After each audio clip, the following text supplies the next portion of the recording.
began, we gave the opportunity to the parties to examine the balls.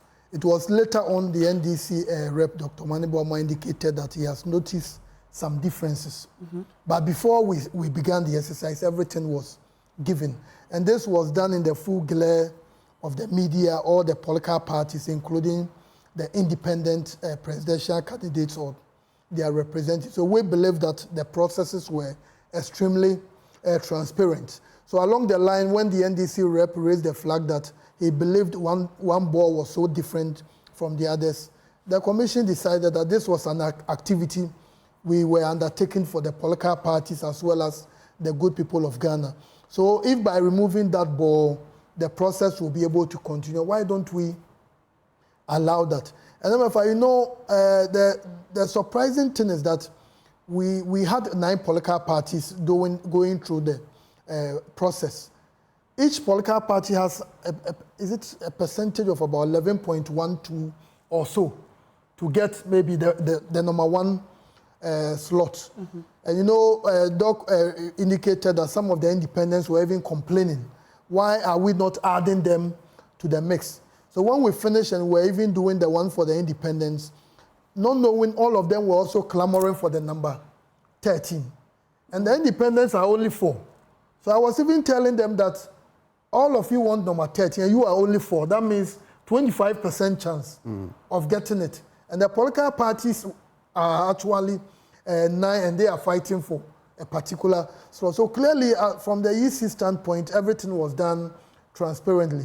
As an institution, we don't exist for ourselves. We do so for the people of Ghana. So once the NDC raised the red flag, let's go ahead and let's make sure that we put the necessary measures in place. And we've noticed some people have raised concerns about the paper, the polythene bag that was used. It was an improvised mechanism. In a digitized world like this, we are still doing manual.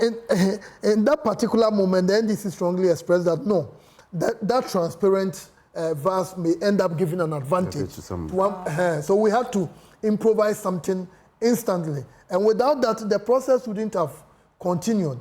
We recognize there are many political parties in our system, but we do also recognize that there are 2 main, and it's always good to ensure that there is some consensus between these 2. And it's a major, I think Dr. Jamna Buaji mentioned it, we lack consensus on certain basic things. So the EC was pushing for that consensus. So although the MPP side did not agree, the EC made it very clear to them that if that was going to ensure that the process will be able to move forward and we'll be able to achieve the results for which we had gathered, we'll go ahead and use that particular mechanism just to ensure that we may end up with a very important conclusive process. But more importantly also, is the EC considering moving away from this manual process and digitizing it like we've seen elsewhere? No, I think this is something the Commission will certainly look at it, and I strongly believe that in 2028 it's going to be much, much better than what we've witnessed. And you know, everything was transparently done, but we've seen the issues that have come up. So the Commission will go back to the drawing board and will certainly look at it. So the concern has been raised also about what then happens to the parliamentary paper, for instance. Is it the case that the MP's ballot will be designed differently so that the NDC can still maintain their number 8 spot amongst others? What exactly will happen? Currently, the regime we are using hasn't changed. So as Mr. Adams expressed, that one is not going to happen at the constituency level. But what we do is that, I think for the MPP, because it's number 1, everywhere in the parliamentary constituency, they are going to be. Okay. And I think what Honorable Adams has said is very, very important, because as a party, you want to project that everywhere you go, our candidate in that constituency, our candidate here, our candidates are occupying this position. So it's something, these are some of the things the parties can bring to the attention of the EC, and we'll be able to look at it. We don't run a party list system. Yes. So, I mean, I would agree if that is because I understand why the parties want that. They want recognition. But our system doesn't run a party list system to associate your presidential candidate with your parliamentary candidate. It's the parliamentary system is a completely different from the presidential one. So I think if we are looking at balloting at parliamentary level, it has to be a different logic, you know. So that's science that he talks about. Unfortunately, in 1992, for example, it was as to the time of what? Submission. That's right. So it varied. Some people even went and slept at so that they can have the first slot. And the presidential was not linked to parliamentary because even the presidential was in earlier. Yes. The presidential was earlier and parliamentary was later. Exactly. So it was in 1996 that we decided to bring the two together. And subsequently now we've decided that you don't need to ballot parliamentary at the constituency level. So once you ballot at the national level, then it should apply. Now the problem is you have some parties that do not have candidates in every constituency.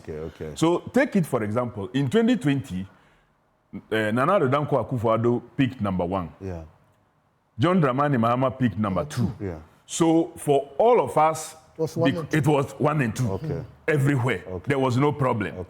Today, the two parties that have candidates in all the 276 constituencies, one picked 1, another one picked 8. So you go to a constituency and his candidate in that constituency may be number 4. Depending on the candidates that filed there. So you come to my constituency, only 2 of us filed. So I won't be 8, I will be 2. You go to another constituency, so there will be inconsistency as far as the NDC is concerned. That's what I'm saying. Is this something that the Electoral Commission must have science behind it. And because you close nominations before balloting, the EC should have the data that these political parties filed in all the constituencies. So let's give, like the way FIFA does, they seed some countries before they put the other ones in the seeded ones. So let's see political parties that filled candidates in all 276 or the 2 topmost or the 3 topmost ones that have close to the total number of constituencies. And let's ballot for them first. Since we are not allowing parliamentary balloting separately, then when we have done so, we come to the other parties that some don't even have parliamentary candidates. Some don't even have parliamentary candidates. They are just like independent parties. But that's what we have to weigh. So that's why but I'm sure it's something that the EC would look at going forward. What we do is that when we undertake an activity, we do a review. And this is one of the interesting things that, and I share